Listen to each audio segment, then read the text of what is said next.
right?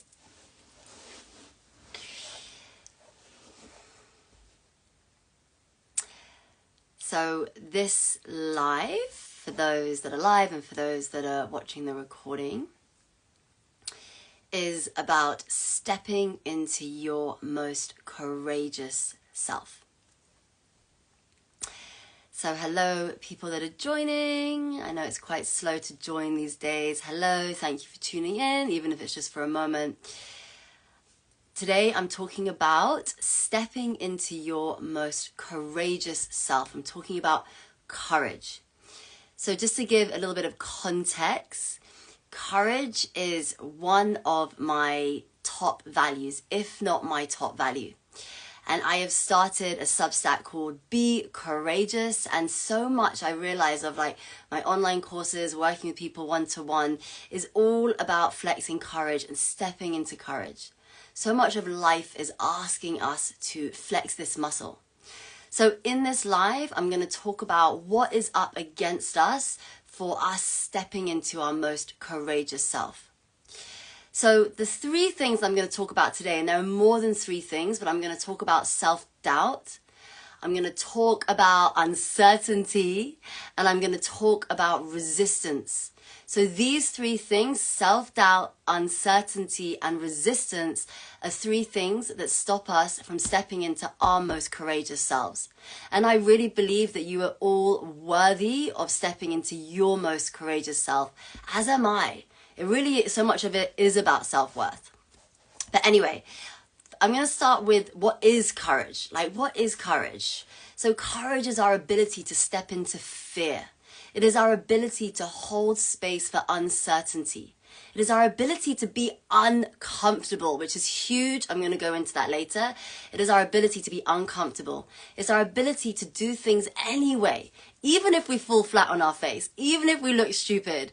It's just our ability to step into the unknown and to accept that we don't know the outcome. Courage is huge. It really is. And it's a muscle we all need to flex and be aware of. So there are 7 of you here right now. I would really love just a little bit of interaction from you, just so I can hear where you are at right now.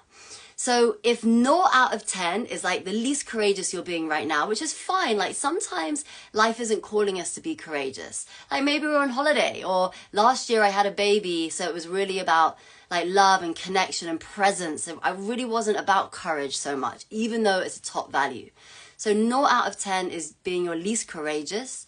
10 out of 10 is the most courageous. In your current reality, I would really love to hear from you. Where are you on that spectrum? 0 out of 10 being least courageous. 10 out of 10 being most courageous. Share in the chat. Where are you on that spectrum in your current reality? I want to hear from you. Show up for yourself. Be accountable for this work. So I'd say, thanks, Jana. Nice. 7 out of 10, 4 out of 10. Great. Okay. 4, 5. Awesome. Amazing. So I'd say, brilliant. So I'd say, yeah. So it's just great to know like where we are on the spectrum. So I'm going to talk now about the 3 things that are getting in our way of us stepping into our most courageous self. So the first one is self-doubt.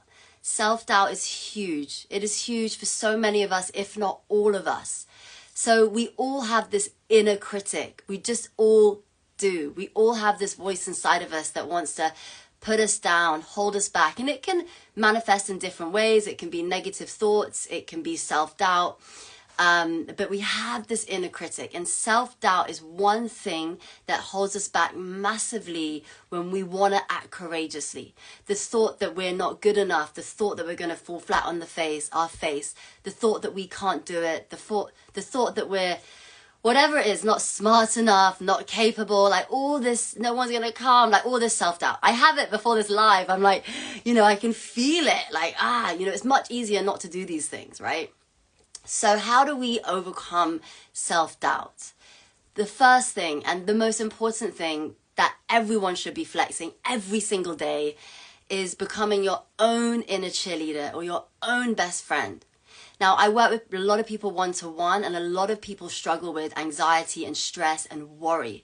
And I'm always surprised how they don't have this voice. Like, they don't have this voice. And I genuinely don't know how anyone really survives without their inner cheerleader. It is something that I flex every single day, and I now know that I can lean on that over my self-doubt.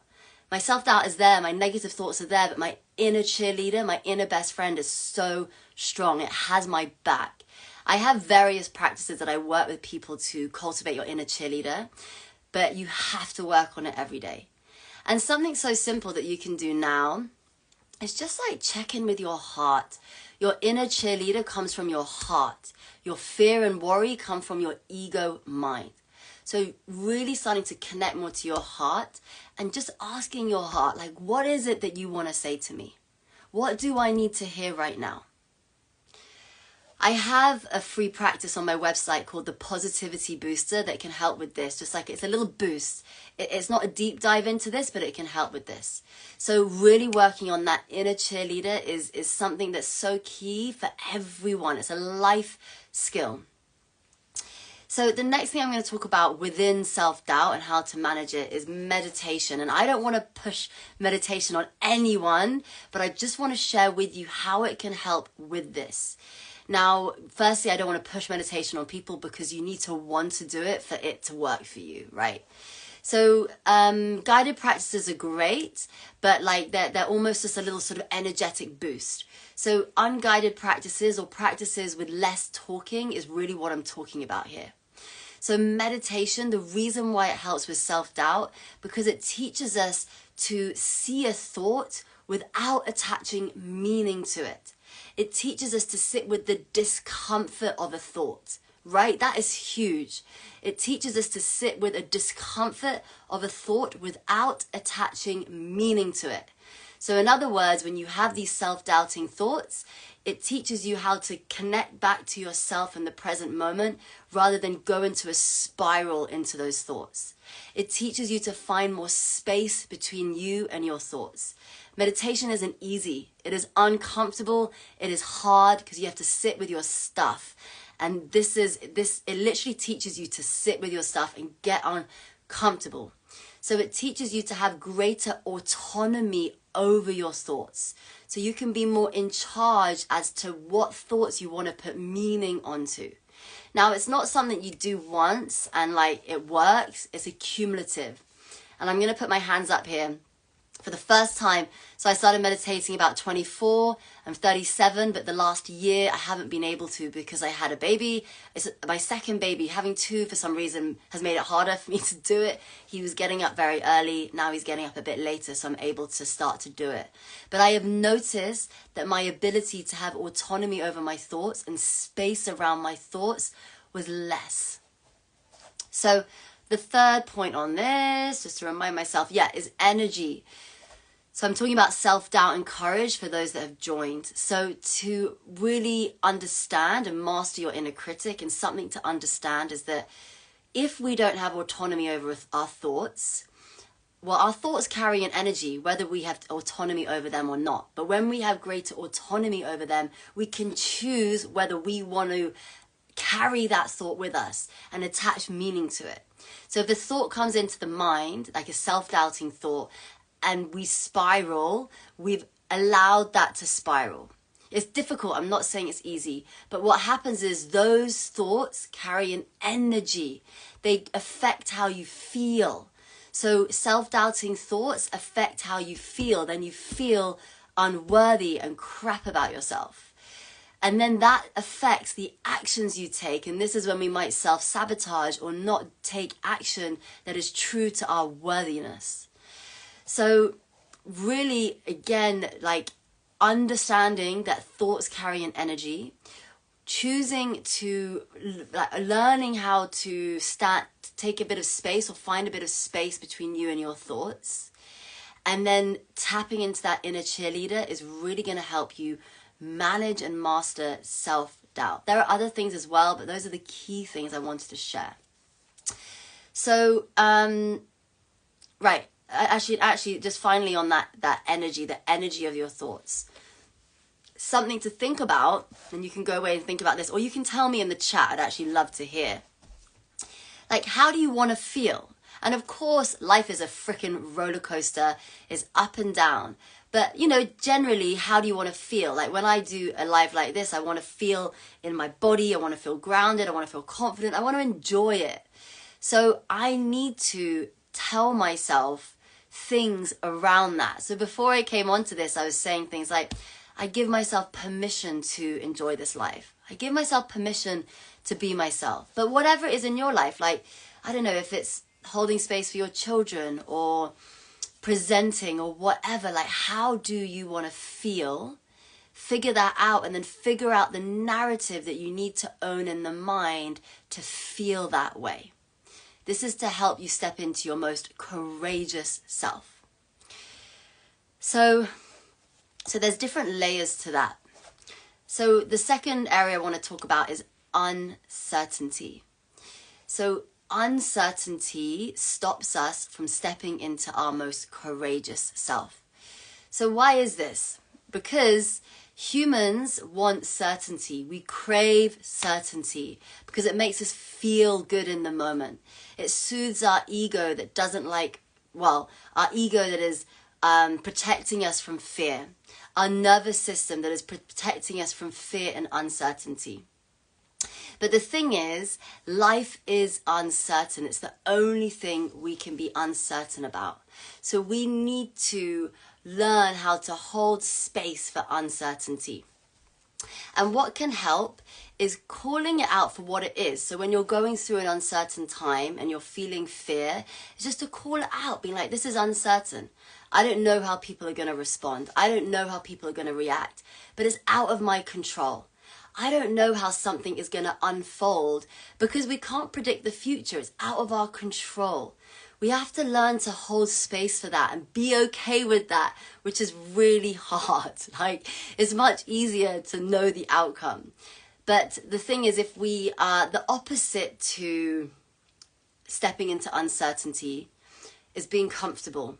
And when we are comfortable, what that will lead to is just feeling stuck, you know, comfortable in a job, and then over time you're feeling stuck, like you want to change jobs, or comfortable in a relationship, but it's not, you know, inspiring you or lighting you up. Like, being comfortable is okay for a little while, but we have to step into discomfort to expand, to grow, to move to where we want to go.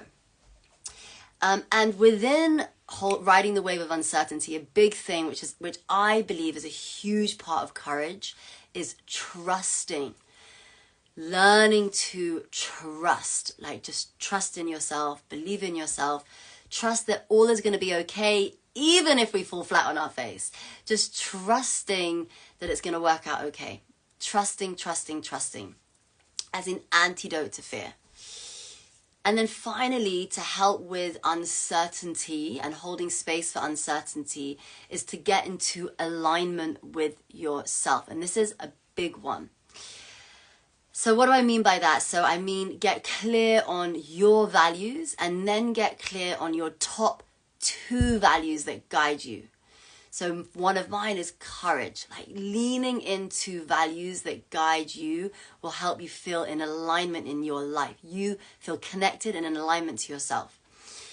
Figuring out your top priorities. Like, what we might do is avoid doing stuff. So when we figure out our top priorities, then we hold ourselves accountable and we do those things. And the final one was, get clear on your vision, like what you're moving towards. Like, what is it where you want to go? So then this helps us not get stuck. You know, what do you want to create for yourself? What do you deserve? What are you worthy of? Where do you want to go? And when we have that as an energetic anchor, we will take small acts of courage to move towards that place. And that can keep us inspired and moving forward, basically. Okay, so finally, I'm talking about resistance. Resistance is a big thing that stops us from stepping into our most courageous self. So what do I mean by resistance? So resistance could be procrastination. It could be choosing to numb out. It could be negative thoughts, negative what ifs, self-doubt, self-sabotage. All these things are resistance that's happening on the surface, right?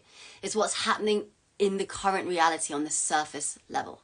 So you ask yourself, what is your biggest form of resistance?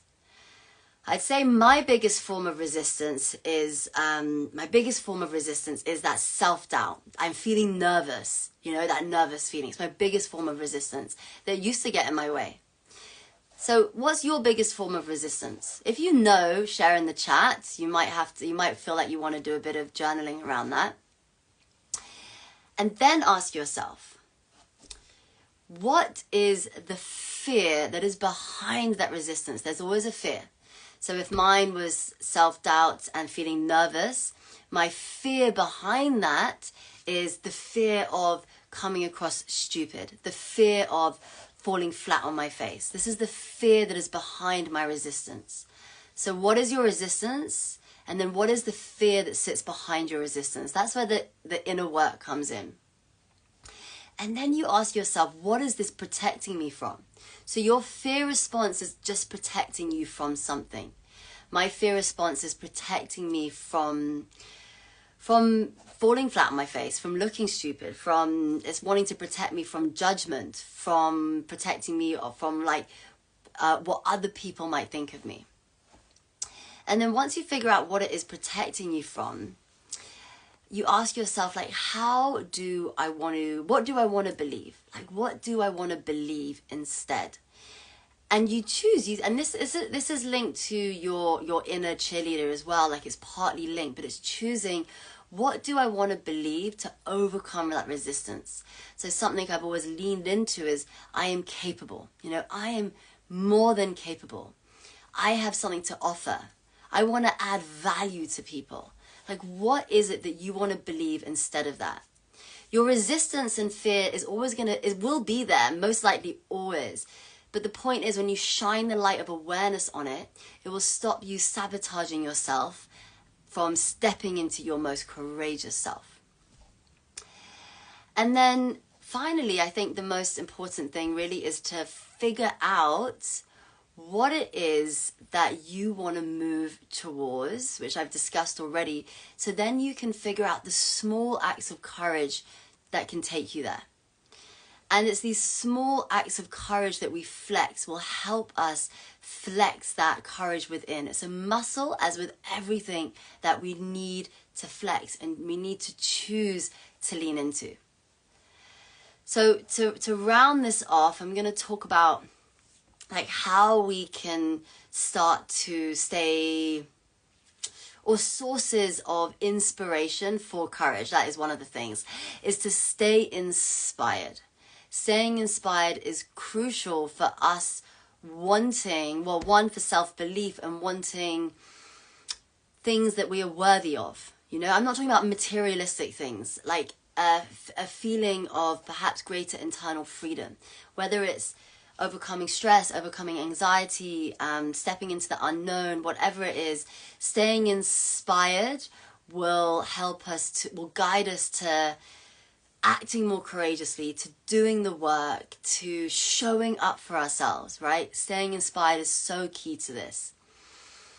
And motivation, motivation is key, like having an accountability buddy, working with a coach, chatting to friends, holding yourself accountable to things. So self-sabotage or resistance is not stopping and blocking you. So you don't stop and block yourself. Whenever I ask people what their resistance is working one-to-one, the first thing that they'll say is myself. And it's always ourself, but then it's okay, what within yourself? What part of you is resisting it? There are many different parts within us, and that is just one part.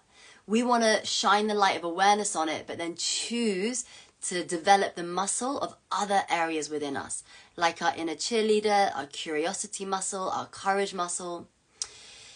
And finally, again, I will say, figuring out a vision and a purpose, what lights you up inside. Because when we figure out what lights us up inside, then we'll want to move towards that place. Okay, so I've come towards the end of that. This This was about stepping into your most courageous self. If there's anything that anyone wants to share or any questions, I would love to hear from you. This is the first live I've done in ages. My baby is sleeping properly, so I'm feeling more in the headspace to do them. And next week, actually, I'm going to be chatting to my friend Lisa Hood, and we're going to be talking about the juggle as a mother, like the juggle, working, juggling life, children, everything, how this is really overwhelming, how we manage it, this, keeping it real, basically. So we're going to be actually chatting next Thursday at 12:30. So please join us if that interests you. And check out the Positivity Booster I have on my website as a free practice. And also subscribe to Be Courageous, my Substack, if you aren't already, to stay inspired and to help you on your journey of greater courage and connection to yourself. Thank you so much for joining, everyone. Have a great day. Take care. Bye.